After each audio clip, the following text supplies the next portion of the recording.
하나님 말씀 요한복음 14장 16절과 18절 두 개 썼는 쪽에서 찾아볼게요. 16장하고 봅니다. 요한복음 14장 16절로 18절입니다. 같이 한번 하시겠습니다. 시작. 내가 아버지께 구하겠으니 그가 또 다른 보혜사를 너희에게 주사 영원토록 너희와 함께 있게 하리니 그는 진리의 영이라 세상은 능히 그를 받지 못하나니 이는 그를 보지도 못하고 알지도 못하니라. 그러나 너희는 그를 아나니 그는 너희와 함께 가시며 또 너희 속에 깨어 있으시니라. 내가 너희를 보아 같이 보내주지 아니하고 너희에게로 오리라. 아멘. 16장 5절부터 11절까지 봅니다. 같이 합동하시겠습니다. 시작. 지금 내가 나를 보내신 이에게로 가는데 너희 중에 나를 어디로 가는지 묻는 자가 없고 도리어 내가 이 말을 함으로 너희 마음에 근심이 가득하였도다. 그러나 내가 너희에게 실상을 말하노니 내가 떠나가는 것이 너희에게 유리하라. 내가 떠나가지 아니하면 보혜사가 너희에게로 오시지 아니할 것이요 가면 내가 그를 너희에게 보내니 그가 와서 죄에 대하여 의에 대하여 심판에 대하여 세상을 책망하시리라. 죄에 대하여 하면 그들이 나를 믿지 아니하며 의에 대하여 하면 내가 아버지께로 가니 너희가 다시 나를 보지 못하며 심판에 대하여 하면 이 세상 이분이 심판을 받았습니다. 아멘. 83장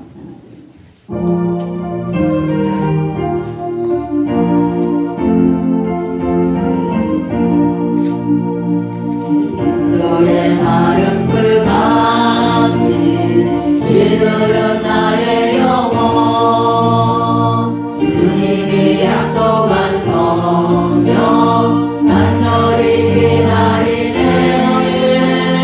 가물음의 마른 땅에 단비를 내리시는 성령의 단비를 부어 새 생명 주옵소서. 반가운 빗소리 들려 산천이 춤을 추네. 온비로 내리는 성령 내게도 주옵소서. 가물음의 마른 땅에 단비를 내리시는 성령의 단비를 부어 새 생명 주옵소서. 절 따라 우로를 내려 조목이 무성하니 갈급한 내 심령 위에 성령을 부으소서. 가물음의 마른 땅에 단비를 내리시는 성령의 단비를 부어 새 생명 주옵소서. 참되신 사랑의 언약 어길 수 있사오랴. 오늘의 흡족한 은혜 주실 줄 믿습니다. 가물음의 마른 땅에 단비를 내리시는 성령의 단비를 부어 새 생명 주옵소서.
이 자리에 우리 예수님 함께 하십니다.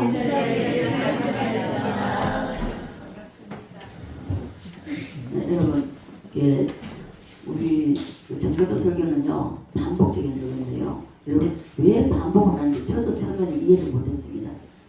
들은 걸 또 듣고 하니까 때로는 마음에 요동함이 있습니다. 그런데요 정말 나중에 성령님이 깨닫게 하신 후에 왜 이렇게 목사님 반복하는가? 바울도 반복의 설교를 많이 했습니다. 왜 반복하는가? 성령이 깨닫게 해주셨습니다. 이것이 우리 심령 속에 구축이 되어야 되는 거예요. 근데 듣고 흘러버려요. 구축이 안 되기 때문에 열매가 없다는 것입니다. 이 반복할 때 여러분들이 자세히 들으십시오. 들으셔서 여러분의 영적인 옷 한 벌을 입는 것으로 여러분 해야 됩니다.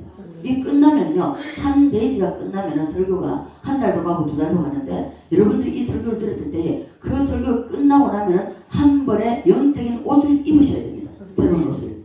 그렇지 않으면 이게 소용없는 거예요. 여러분들 아무 유익이 없습니다. 헛눈 뜨고 바라보지 말고요. 그래서 여러분들 어쨌든 이 말씀을 듣고 정말 왜 보혜사 성령에 대해서 거듭 이렇게 말하는지, 여러분 보혜사 성령이 없으면요, 자 죄를 죄로 모르고요 우리는 살아갈 수가 없습니다. 여러분들 봐보십시오. 마지막 때가 되면 하나님 이제 주님이 오시면 재림하시면 그 당시에 마지막에 가면은 성령이 거두어 가십니다. 성령이 거두어지면 회개할래 회개할 수가 없고요. 정말 우리가 어떻게 할 수가 없는 것입니다. 그렇기 때문에 지금 현재 성령이 임재하고 계실 때에 여러분 보혜사 성령의 도움을 받으셔야 됩니다. 예수님 사랑하시면 아멘 해주세요. 아멘. 저도 밥 안 먹었습니다. 예수님을 사랑하시면 아멘. 아멘. 사랑하십니까? 아멘. 네. 그렇다면 오늘 말씀을 잘 들어보시기 바랍니다.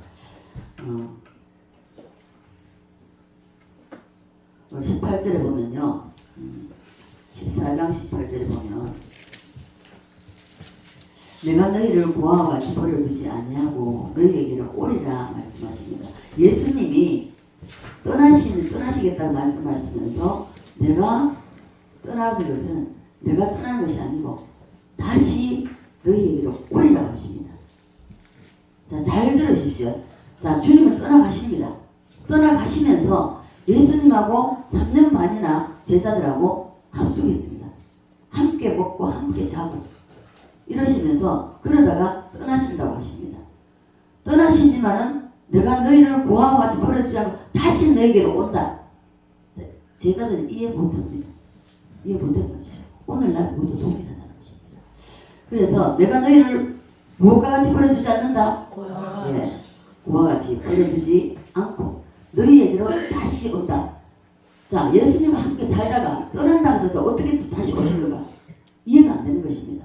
이것을 여러분들이 듣고 흘려버리지 마시고 여러분 심령 속에 새기시기 바랍니다. 이 말씀은요, 예수님이 33년 반을 사시다가 이제 30년은 공생애를 준비해서 은둔 생활하셨고요. 30세가 되던 어느 날부터 주님이 이 공생애를 시작을 합니다. 그때 제자들은 자, 떠난다고 할 때에 3년 반 동안 같이 살았는데 떠난다고 할 때 얼마나 불안하겠습니까? 그 생활에서 다른 어떤 것이 이제 생활을 다시 해야 되는 다른 환경이 바뀐다는 것을 이 제자들은 두려워했습니다. 오늘 본문에 보면 근심했다고 그러죠. 자, 그래서 왜 어린아이를 생각해 보십시오. 우리 이제 시온이가 있는데 시온이 보세요. 저 부모가 있으니까 안전하잖아요. 부모가 없어 보세요. 어떻게 됩니까? 울고 난리가 납니다. 예, 그때부터 뭐 정신없는 거죠. 자, 그래서 제자들 역시 주님이 하나님 나라로 아버지께로 간다고 하니까 제자들이 깊은 고민에 빠졌고요. 근심했다고 오늘 말씀하고 있습니다. 다른 사람들 우리는 어떻게 살까? 자, 보세요. 시온이가 부모가 없으면 어떻게 살아가겠습니까? 똑같다는 것입니다. 이런 깊은 고민에 제자들이 빠졌다는 것입니다. 오늘 16장 5절 6절을 보면요, 지금 내가 나를 보내신 이리로 가는데 너희 중에 나더러 어디로 가는지 묻는 자가 없고 도리어 내가 이 말을 함으로 너희 마음에 무엇이 가득하다? 근심이 가득하다.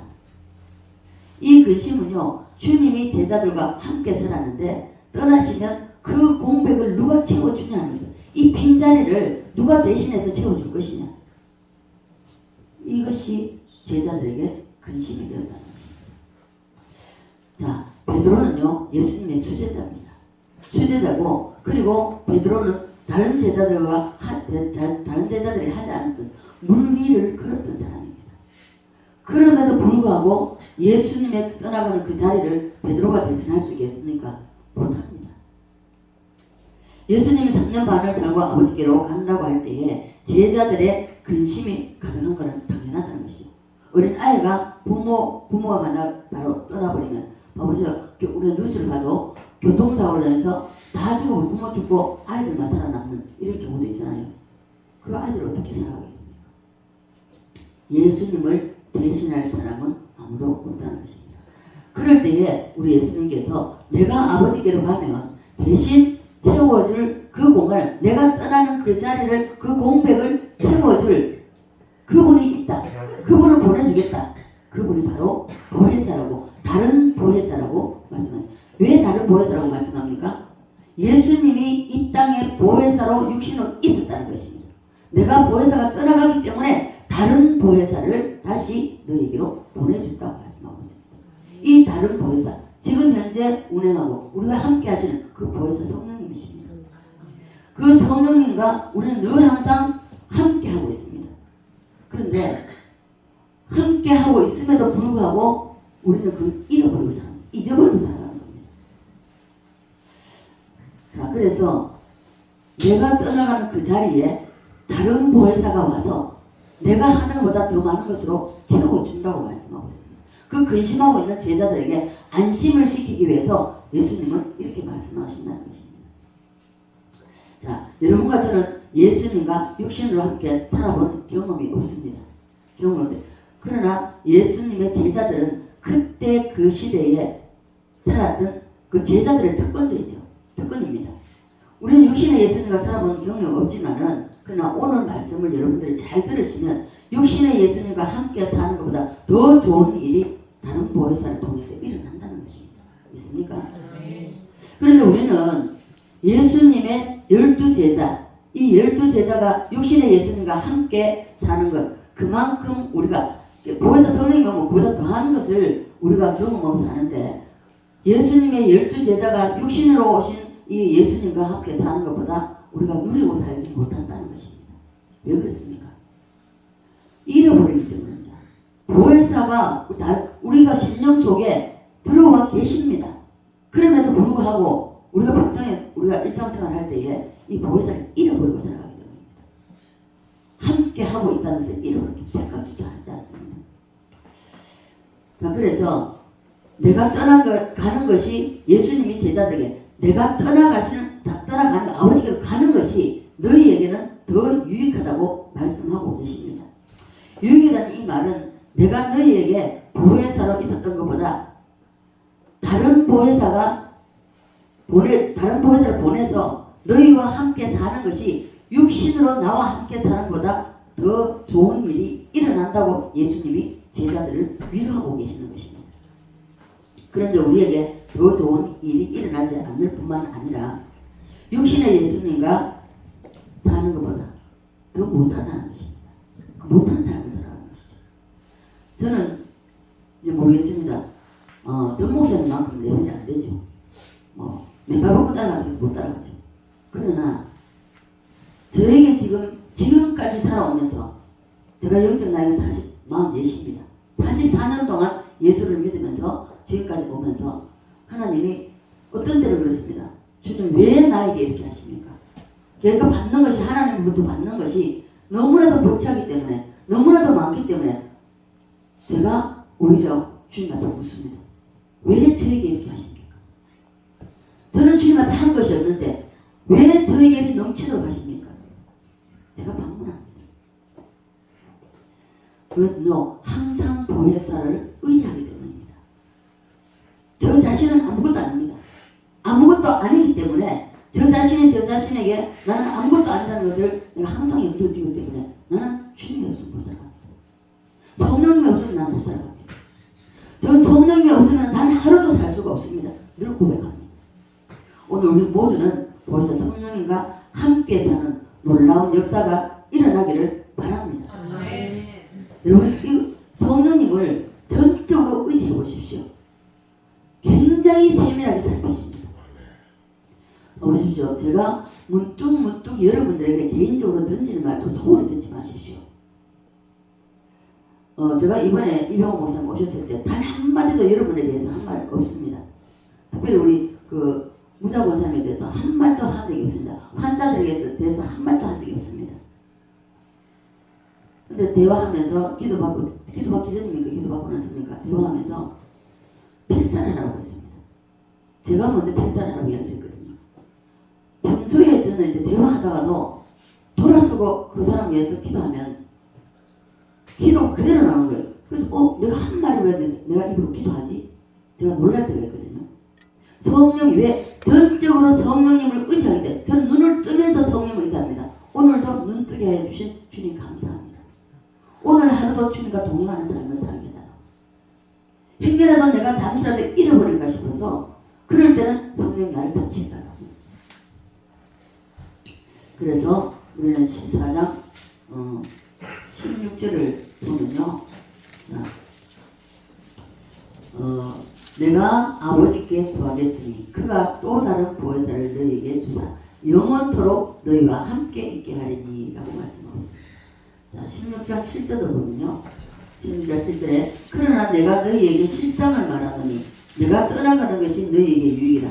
내가 떠나가지 아니하면 보혜사가 너희에게로 오시지 아니할 것이요 가면 내가 그를 너희에게로 보내리니 라고 말씀하고 있습니다.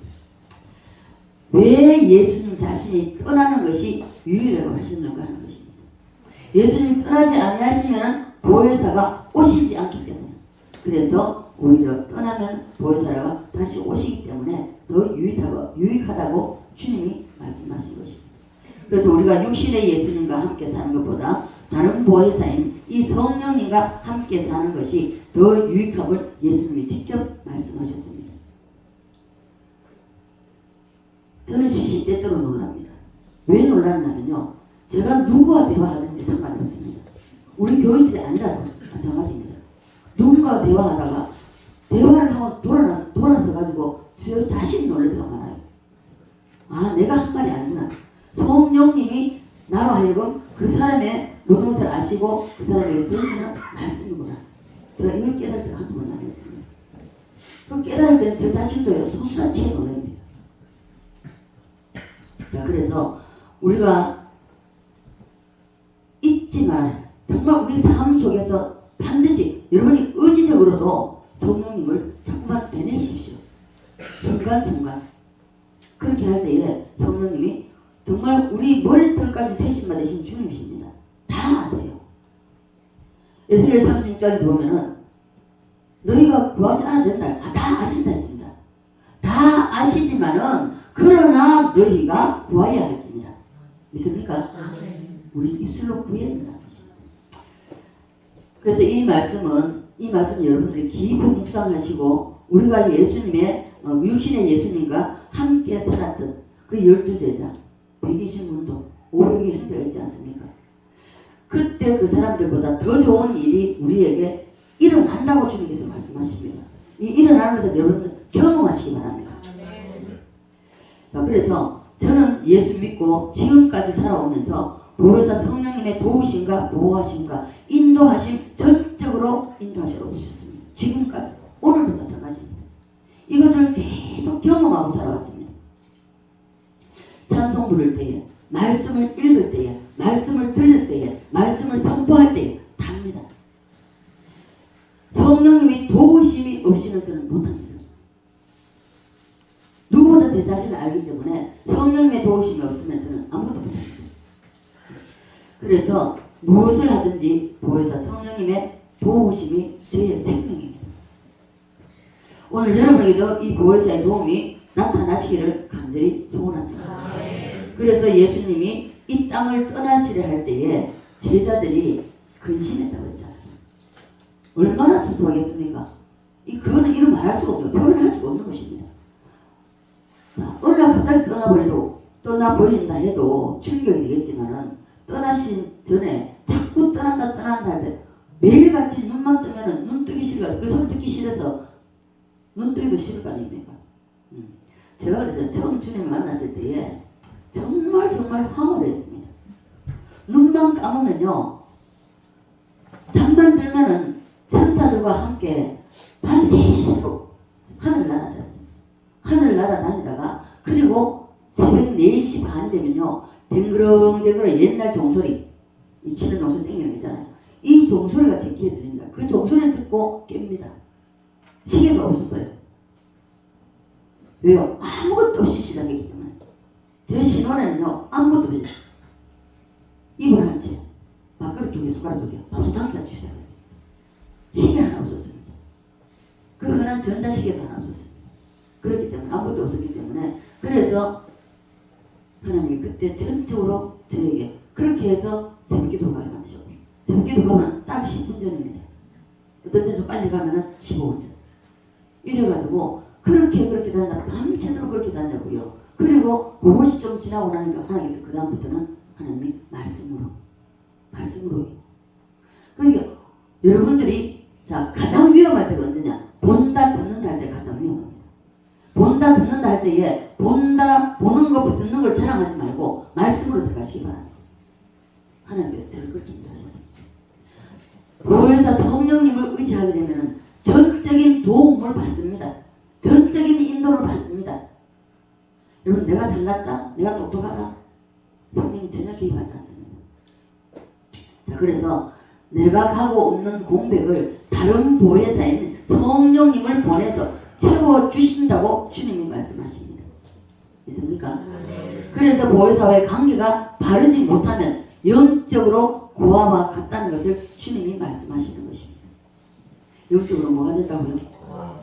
보혜사 성령님과 관계가 바르지 못하면 이 관계가 친밀하게 이루어지지 않고 있다면 영적인 고아라는 것입니다. 14장 18절에요. 내가 너희를 고아같이 버려두지 아니하고 라고 말씀하고 있습니다. 고아같이 버려두지 않으시겠다고 말씀하시기 전에 보혜사에 대해서 말씀하시기 전에 이 말씀하셨습니다. 14장 16절 보면요. 자, 내가 아버지께 구하겠으니 주님이 직접 구하신다고 말씀하고 있습니다. 그가 다 또 다른 보혜사를 너희에게 보내주사 영원토록 너희와 함께 있게 하라고 말씀합니다. 주님은 육신으로 오셨기 때문에 영원토록 함께 못했습니다. 언젠가 떠나가시죠.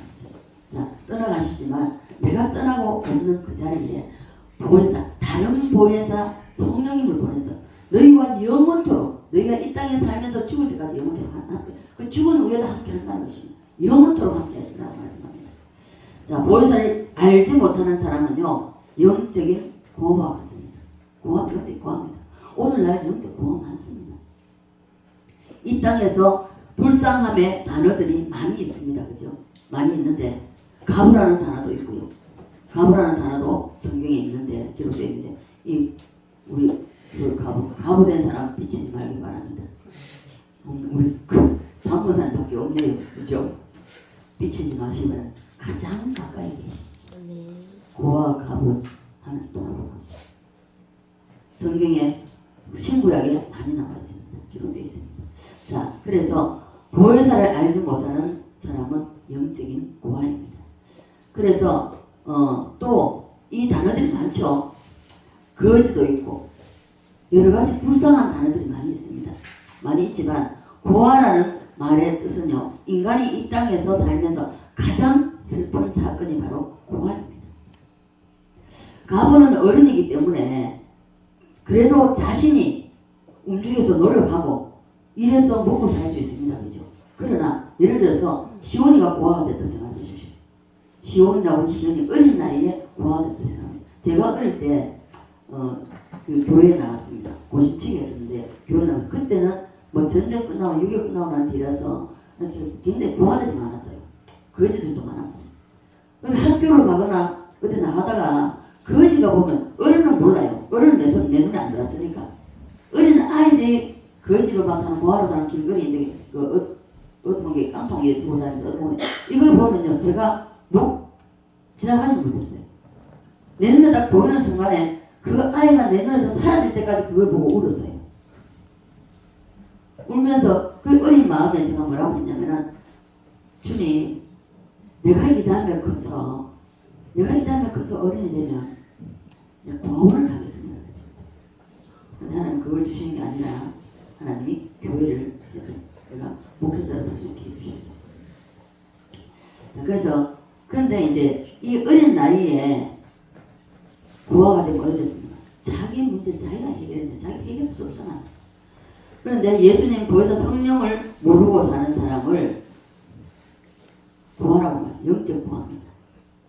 성령이 없는 사람, 교회 다녀도 성령과 함께 하지 않는 이 성령 세례를 받지 않으면요 안 되는 거예요.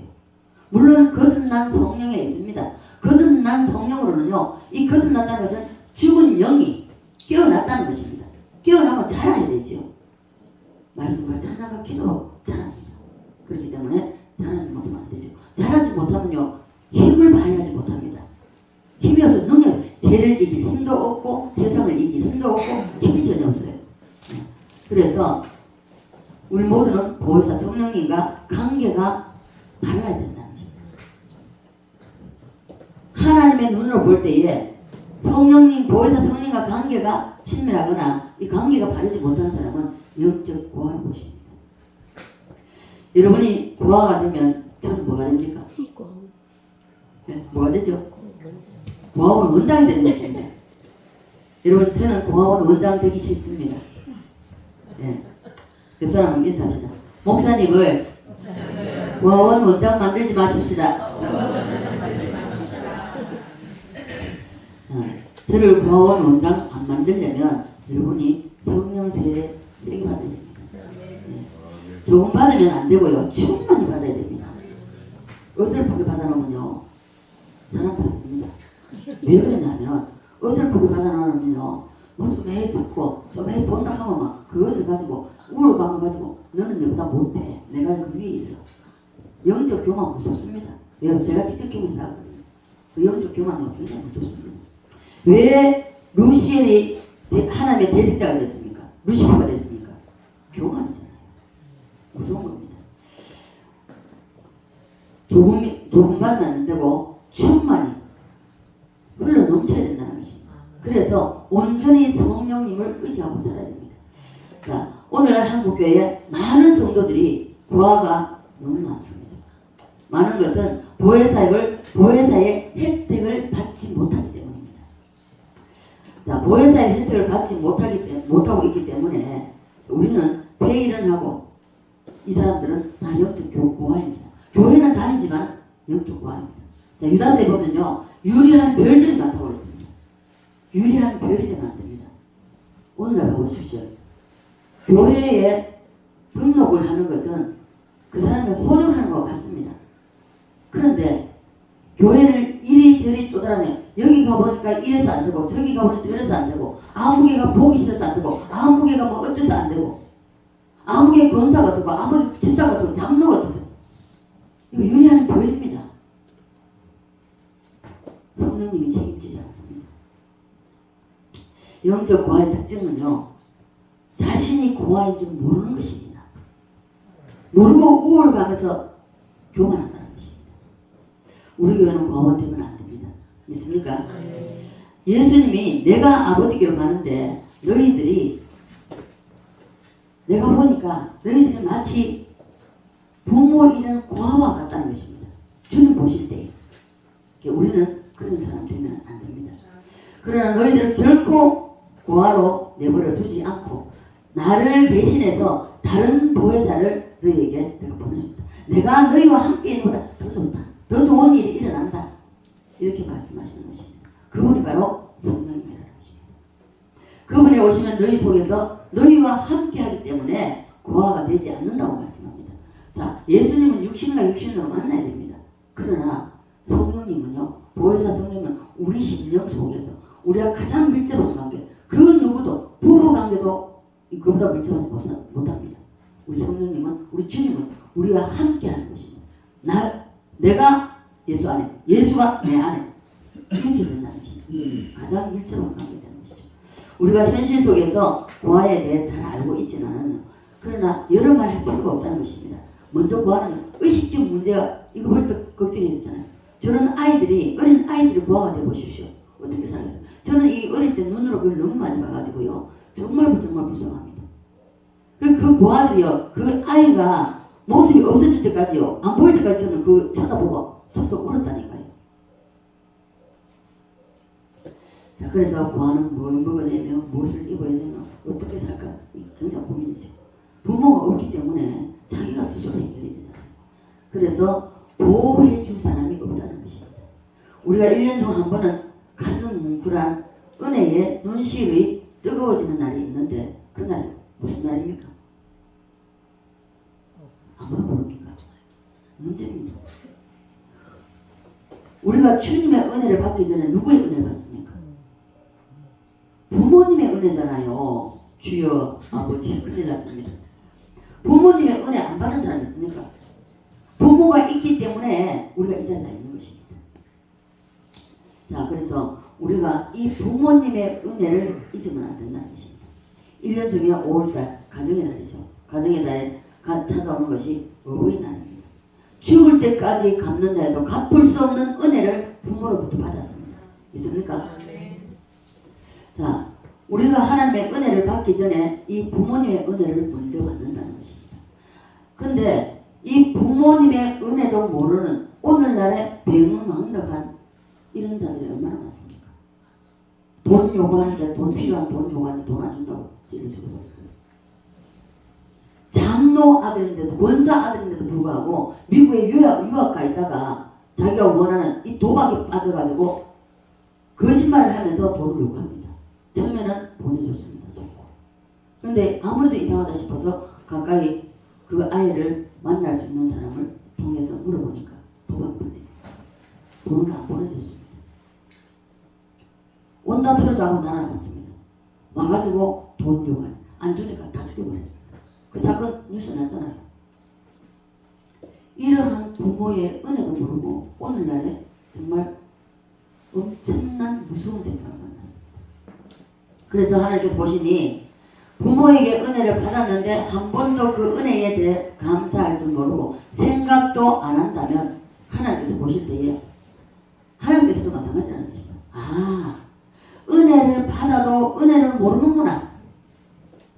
그러면 하나님께서도 그런 사람에게는 은혜를 주시지 않는다는 것입니다. 여러분, 어버이날 그냥 넘어가지 마십시오. 물론 자식 자랑하면 뭐라 합니까? 발붙이하면 뭐라 합니까? 근데요, 모르겠습니다. 저는 가슴으로 난 자식입니다. 왜요? 우리 목사님 만나고 정말 지금까지도 가슴이 붓고 기도합니다. 우리 작년에는요, 다른 날은 몰라도요, 어버이날과 생일날은 꼭 챙깁니다. 밥만 사주면 되죠. 근데 꼭 용돈을 챙깁니다. 여러분, 많은 것을 하라는 거 아닙니다. 단돈 몇만 원이라도 부모님을 그 은혜를 생각하고 챙기셔야죠. 자, 하나님께서도요, 이런 것을 보고, 아, 저에게는 은혜를 줘봐야 소용이 없겠구나. 그럼 은혜를 안 주신다는 것입니다. 부모님께 받은 은혜를 뭐 돈으로 계산할 수 있으니까 돈으로 계산 못합니다. 죽을 때까지 가는데도 못 갚습니다. 부모가 돼봐도요. 저도 부모가 되고 하나 낳아도 모른다 하더라고요. 둘 낳으면은 좀 해야 안다 하더라고요. 근데 셋 놓으면 조금 더 안다 하더라고요. 근데 넷,5, 6을 낳아봐야 그래도 다 모른답니다. 어느 정도 성장하고 결혼을 해가 취직하고 해가 지가 아이를 낳아보고 길러보고 해야 저도 제가 부모님에 대한 그것이 불과 얼마 안 됐습니다. 60이 넘어가면서 그때부터 제가 물론 내가 사는 게 너무나 힘들었기 때문에 물질적으로 환경적으로 모든 것이 다 훈련받는 기간이 어려웠기 때문에 할 수가 없었습니다. 부모에게 눈물만 드리는 것밖에 안 됩니다. 저 때문에 눈물 많이 흘리셨습니다. 그래서 하나님께서 저를 통해서 또 이렇게 마지막을 이렇게 모시게 하는 줄도 모릅니다. 그래서 우리는요, 그 부모님의 은혜를 정말 잊어서는 안 될 은혜입니다. 자, 그래서 하나님께서 우리가 그러한다면 하나님께서 우리에게도 하나님은 은혜를 줘도 똑같이 만나요. 은혜를 줘도 하나님께 대한 것도 부모에게 은혜를 모르듯이 하나님께 대한 은혜도 모르겠구나 하시고 은혜를 안 주신다는 것입니다. 그래서 그런 사람에게는 하나님의 더 큰 은혜가 임하지 않습니다. 임할 수가 없죠. 왜요? 은혜 받고도 입 싹 닦아버려 애로 하는데 부모에게 그래 보십시오. 부모 가슴에 꽂히는 대목이 박는 겁니다. 그와 같다는 것입니다. 그러므로 우리가 이 시간 하나님의 큰 은혜를 사모하고 받으려면 먼저 받은 은혜에 대해서 감사가 있어야 된다는 것입니다. 그래서 감사를 가지면 하나님께서도 보시고 그 은혜에 대해서 아는 것을 보시고 더 큰 은혜를 부어주신다는 것입니다. 믿습니까? 네.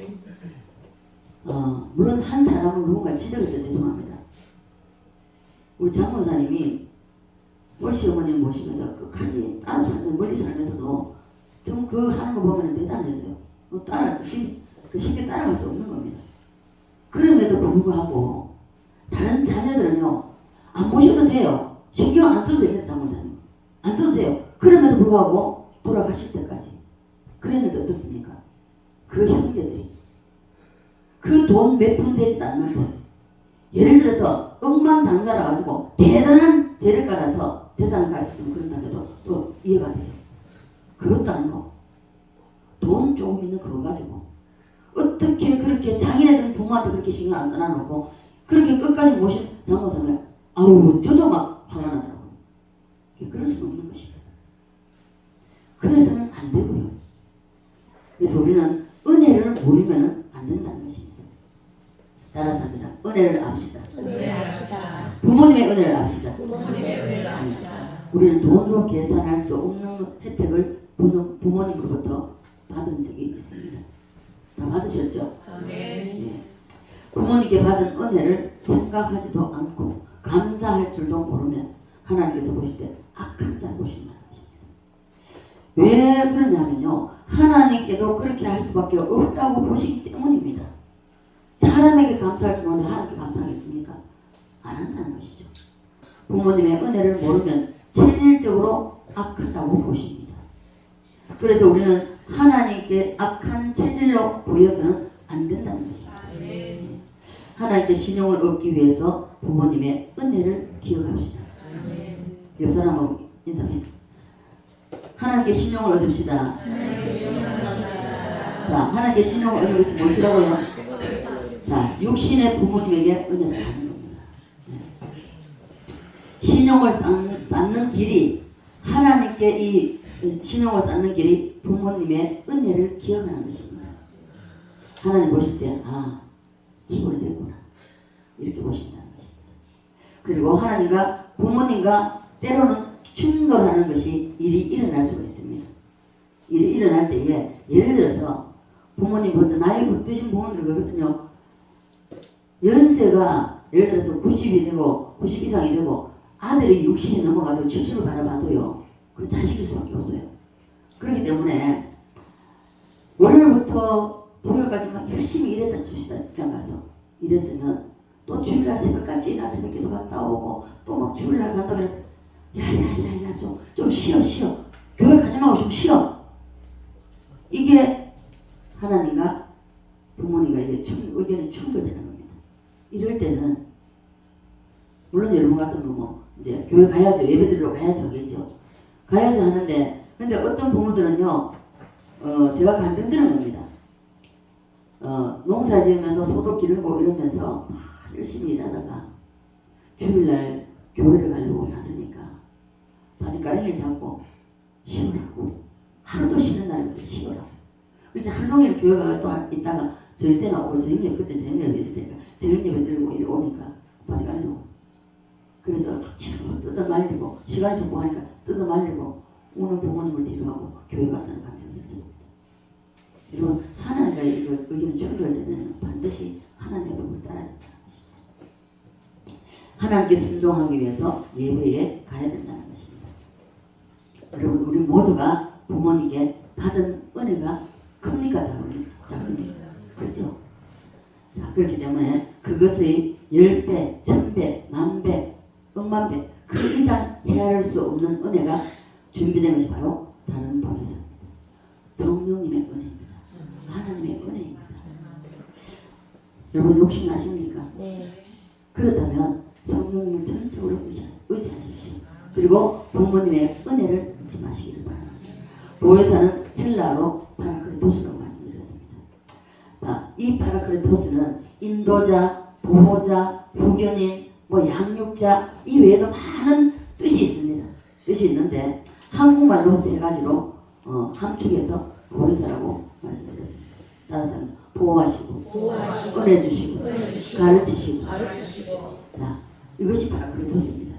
그래서 보혜사의 혜택을 보지 못하는 사람을 성경은 고아라고 말씀하고 있습니다. 여러분은 영적 고아가 되지 마시기를 간절히 소원합니다.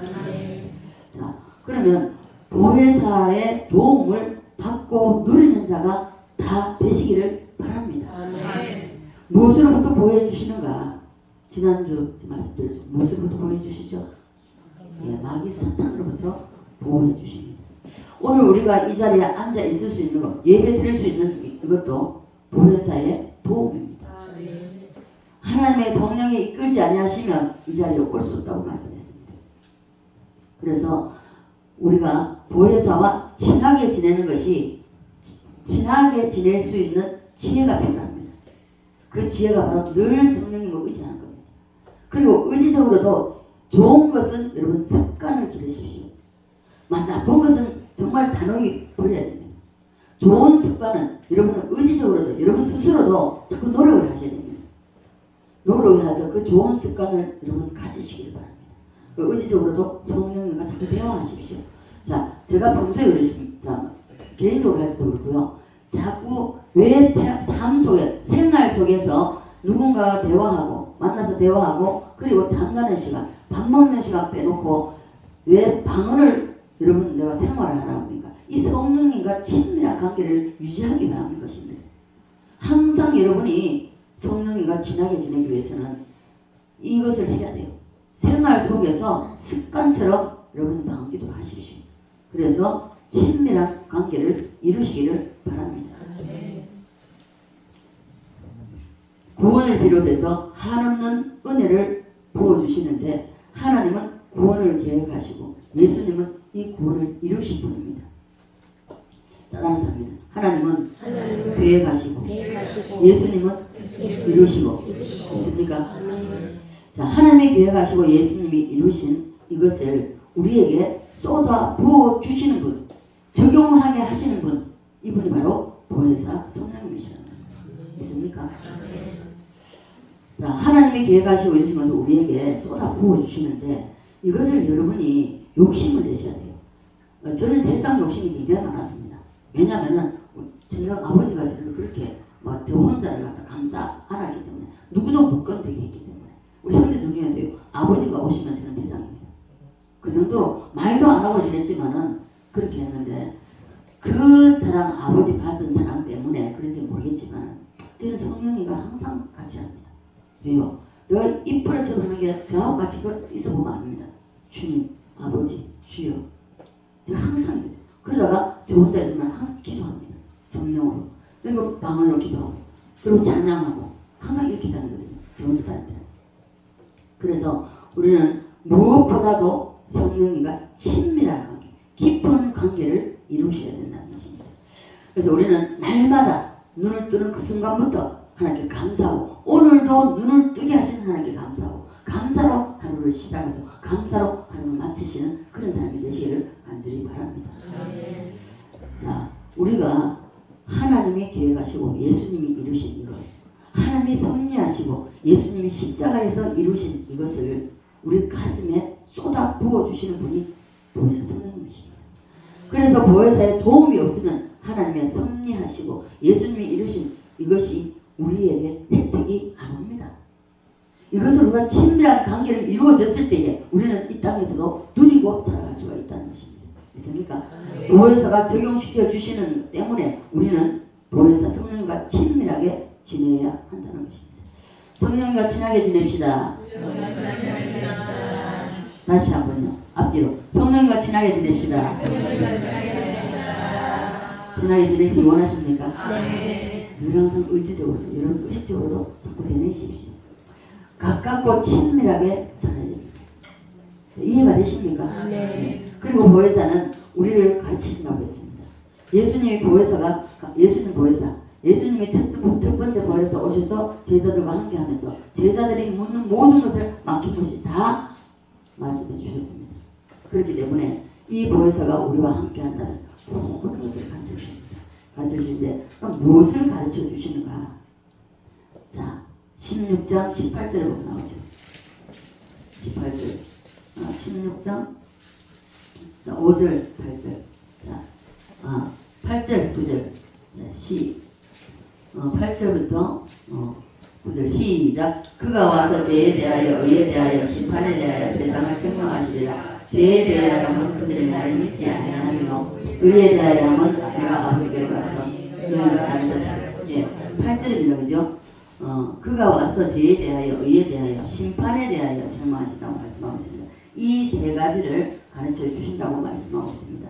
자, 이 죄에 대하여 의에 대하여 심판에 대하여 가르쳐준다. 이 세 가지가 보혜사의 전공 과목입니다. 예. 결론부터 말씀드리면 보혜사의 도움이 없으면 죄와 의와 심판에 대해서 모릅니다. 알 수가 없습니다. 우리가 예를 들어서 아는 것은 뭡니까? 이 우리가 평소에 아는 죄의 윤리적인 도덕적인 죄 이런 것만 죄로 우리가 여기잖아요. 그런데 성령님이 오시면 그게 아니라 예수 믿지 않는 것이 바로 죄로 이해할 수 없는 거잖아요. 제가 과거에 전에 한번 말씀드린 적이 있는데 지금 백성교회 이순희 목사님 무단히 병이 와가지고 병명이 나오지 않습니다. 그래서 이해할 수가 없어서 아무리 좋은 그게 있다 할지도 안 돼서 해결이 안 돼서 그래서 남편이 우리 교회 한번 가보자. 그래서 교회 문을 열고 딱 들어가는데 너는 죄다 합니다. 그 음성이 들려가 너무 놀래가지고 내가 왜 죄인이냐고 방문했답니다. 계속 너는 죄다 하는데 그래 들어와서 강사 앞에서 꼬꾸라지면서 내가 왜 죄인이냐고 내가 무슨 죄를 져 형제들이 많습니다. 많은데 몇 명인가 내가 잊어버렸는데 막내입니다. 화롭게 살았습니다. 그러면서 죄인을 할 때에 자기가 이해가 안 됐답니다. 그래서 내가 왜 죄인인지 나는 죄를 내가 생각하는데 윤리적인 도덕적인 죄를 짓지 않았는데 내가 왜 죄인이라고 하느냐고 물었을 때 예수 믿지 않는 죄가 죄라고 하죠. 그때 그 목사님 거기서 꼬꾸라지고 회개하고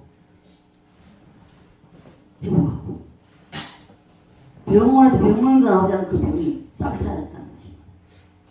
자, 그래서 죄에 대하여 의에 대하여 심판에 대하여 이 보혜사의 전공 과목인데 이 세 가지가 우리가 저와 여러분이 보혜사의 전공 과목을 잊지 마시고 기억하시기 바랍니다.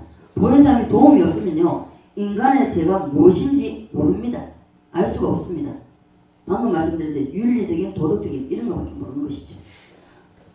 싸우고 도둑질하고 이런 거예요.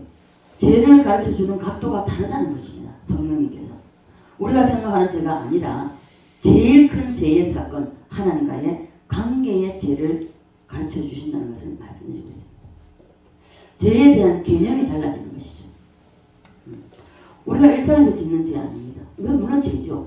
이것도 물론 죄를 지고 나면은 뭐 죄에 대한 형벌을 받게 되죠. 그러나 가장 큰 죄는 하나님과의 관계의 죄인데 이것이 우리가 성령님 오시면 떠오르기 시작합니다. 저도 그랬습니다. 저도 그렇게 큰 죄를 짓지 않았어요. 어릴 때부터 욕 한마디 안 했습니다. 결혼하고 딸을 낳으면서도 딸을 낳고 딸내미한테도 가시나 소리도 한 번은 안 하고 키웠습니다. 왜요? 그게 욕인 줄 알고 가시나 소리도 한 번 안 했습니다. 그러면서 했을 때에 하나님 성령이 저를 덮었을 때에 3시간 반이 넘도록 떼굴떼굴 부르면서 눈물 콧물 침을 흘리면서 회개했습니다. 그것이 바로 성령이 임하시면 벌써 죄의 개념이 달라진다. 자, 이것이 떠오르기 시작하게 되면 떠오를 뿐만 아니라 이것을 회개라는 방법으로 이끌어 가신다는 것이. 반대로 보혜사가 없는 사람은요, 죄의 문제가 해결됩니까? 안 됩니까? 안 됩니다. 죄도 모르죠. 예. 아무리 예수님의 십자가를 설명해도 보혜사가 없으면 가슴에 부딪힘이 없습니다. 반드시 보혜사의 가르침이 있어야 됩니다. 제가 아무리 잘 가르쳐도 보혜사를 따라갈 수 없고 비교할 수가 없습니다. 저는 부족하기 때문에 여러분은 보혜사의 가르침을 반드시 받으시기를 바랍니다. 예. 죄에 대하여도 보혜사가 짚고 가면요 다르다는 것입니다. 말할 수 없는 것이죠. 예. 그리고 의에 대해서도 마찬가지, 심판에 대해서 마찬가지. 보혜사가 가르쳐주는 것과 우리가 아는 것은 차이가 있다는 것입니다. 우리는 의하면 보통 윤리적인 의만 알고 있죠. 착하고, 그리고 또한 점잖은 사람, 이런 사람. 우리 왜 그러냐면 우리가 유교 문화권에서 살았잖아요. 그렇기 때문에 그런 사람을 의롭다고 생각합니다. 아니죠. 보혜사가 짚고 가는 의는 다르다는 것입니다. 성경에서 말하는 의는 고린도전서 5장에 보면요, 이건 제가 뭐 예를 들어서 다른 사람하고 가늠한, 뭐 가정을 가진 사람하고 가늠한 게 아니라 자기를 낳아준 엄마와 가늠한 죄입니다. 그 가늠한 죄도 낳은 엄마와 가늠한 죄를 범한 사람은 육신으로 죽는다고, 이 사람은 육신으로 죽는다고 바울이 말했습니다. 이 바울이 말할 때에 바울이 한마디 하면 베드로가 말하는 말에 하는데 아나니아 삽발을 그대로 죽었잖아요. 죽는다는 것입니다. 그러나 그 사람이 예수를 믿었기 때문에 그 영혼은 구원을 받는다고 말씀합니다. 엄마와 가늠죄를 지은 사람이 어떤 의 때문에 구원을 받는가 하는 것입니다. 이것을 우리가 알아야 된다는 것이죠. 그게 어떤 의입니까? 하나님께로부터 온 의라는 것입니다. 하나님께로부터. 이게 위대하지 않습니까? 그 사람이 무슨 죄를 지었든지, 봐보세요. 지존파라든지 이런 사람들 감옥에 있을 때에 박효준 장로님이 전도하고 해가지고 예수 믿었잖아요. 그들이 봐보십시오. 일반 그 사람을 죽였어도 살인죄를 할지라도 사형을 당하면서 어떻습니까? 어떤 사람은 예수를 영접하지 않는 사람은 이 사형장에 끌려가면서도 그 한 발짝 한 발짝 가는데도 천천히 가고 싶어가지고 일부러 신발을 벗어버리고, 신발 벗겼다고 다시 뒤로 빠꾸쳐가지고 몇 발을 더 가지고 다시 신발 신고 그 길을 또 다시 가고, 이걸 몇 번 반복한답니다. 그런데 이 사람들은 예수를 영접했기 때문에 마지막 하는 말이 정말 내가 몰랐다, 죄송하다, 그들 용서를 받으면서 그러나 나는 예수 믿고 전복합니다. 그 부모들의 형제들이 가족들이 안 믿는 말, 예수 믿고 제가 가는 전국에서 같이 나가시 하고 마지막 인사를 하고 간다는 겁니다. 그리고 찬양을 가는 밝은 길, 이 찬양을 부르고, 근데 딱 찬양을 부를 때에 딱 그 상식시키는 게 아니고 다 부를 때까지 기다려준다. 어떤 이제 이게 할 때.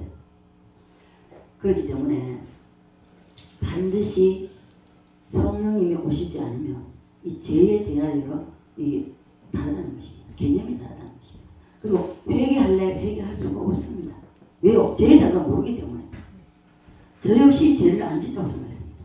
왜요? 욕도 한마디 안 하고 자랐기 때문에. 누구와 말을 잘 안 했기 때문에. 어릴 때부터 자라면서 학교에 6년, 초등학교 6년 동안 다니면서도 짝지 얼굴 이름도 모릅니다. 저는 지금도 아무도 모릅니다. 그때 학교 중학교 올라갔을 때 그런 거예요. 그러나 보혜사가 오시면요, 죄와 의와 심판에 대해서 자세히 가르쳐 주십니다. 제가 그랬지요. 누군가가 마주쳐서 말을 하는데 목사의 흠담을, 교회의 흠담을, 아무개 흠담을, 이것도 죄라는 것입니다. 그럴 때 제가 그걸 모르고 그냥 처음에 듣고 있으니까 이 속에서 스탑 하고 했다는 거잖아요. 그만큼 성령은 자세히 가르쳐줍니다. 터치하십니다. 따라서 죄, 착각의 죄, 의, 거짓의 의, 이런 것들이 있다는 심판. 이 세 가지를 보혜사가 우리의 가슴에서 확 열어주십니다. 이 열어주시기 때문에 우리에게 새로운 개념이 생긴다는 것입니다. 새로운 개념을 알게 된다는 것이죠. 죄와 의에 대한 새로운 개념, 이 심판에 대한 새로운 개념이 보혜사 성령을 통해서 우리 속에 들어오시면, 이 성령이 우리 속에 들어오시면 성령이 열어주시기 시작한다는 것입니다. 보혜사 성령이 가르쳐주지 않으면요, 제가 뭔지 아무도 모르고 인생 살다가 인생이 끝나게 된다는 것입니다. 그래서 죄의 문제도 해결 못하고 끝나게 되죠. 의에 대해서도 마찬가지입니다. 착한 행실이나 점잖은 것, 의인 줄 아는데 그것이 아니라는 것입니다. 저도 제가 굉장히 죄를 욕도 한 번 안 하고 살았기 때문에 굉장히 어렵게 생각했습니다. 그 교만이죠. 왜요? 하나님 알지 못하기 때문에. 그래서 우리는 심판에 대해서도요 모르고 심판의 그날이 우리 앞에 다가오는데 우주적인 심판도 있습니다. 하나님의 보좌 앞에 심판도 있습니다. 이 땅에서 계속 하나님의 심판이 이루어져 가고 있습니다. 자, 개인의 심판, 지역의 심판, 국가적 심판, 사건에 대한 심판, 이러한 심판이 있는데 가장 무서운 심판은요 하나님 앞에서의 심판입니다. 이러한 것을 보혜사 성령님을 통하여서 새로운 개념으로 우리는 알게 된다는 것입니다. 그러므로 우리 사랑의 교회는요 자기 실력으로 신앙생활 하지 말고 내 실력으로 신앙생활 못합니다. 그렇게 하지 말고 보혜사 성령님의 도우심을 받으시기를 바랍니다. 이 도우심이 없으면 믿음이 자라지 않습니다. 왜요? 성령님이 가르치시고 깨닫게 해주시지 않으면 못 믿습니다. 깨달을 수가 없다는 것이죠. 보혜사의 도움이 필요하십니까? 필요하시다면 여러분 정말 전적으로 의지하십시오. 죄에 대해, 의에 대해, 심판에 대해 나의 방법대로가 아닌 보혜사 성령님이 내 속에 내주하셔서 오셔서 강력한 빛으로 조명하여 주셔서 뿌리까지 다 드러나야 됩니다. 다시 가르침을 받고 보혜사 성령님의 보호와 은혜와 가르침으로 우리 이 땅에서도 누리며 살다가 주님 부르시면 갈 수 있는 그런 저와 여러분 다 되시기를 주 예수 그리스도로 간절히 축원드립니다. 아버지 은혜와 사랑에 감사를 드립니다. 보혜사 성령님이 있는 것과 계시는 것과 우리가 함께 하지 않는 것과 엄청난 차이가 있습니다. 죄에 대하여, 의에 대하여, 심판에 대해서 우리는 잘 모릅니다. 그러나 보혜사 성령님이 우리 속에 오시면 이것을 하나님이 성령님이 열어주시고 가르쳐주시고 인도하시고 보호하신다고 말씀하고 있습니다. 우리는 전적으로 성령님을 의지하여서 성령님의 가르침과 보호하심과 인도하심과 은혜 주심을 아버지 하나며 이 땅에서도 누리며 살다가 주님 부르실 때 할렐루야 주님 앞에 설 수 있는 자가 다 될 수 있도록 역사해 주시옵소서. 감사드리며 살아계신 예수님 걸어가신 이름을 기도드리옵나이다.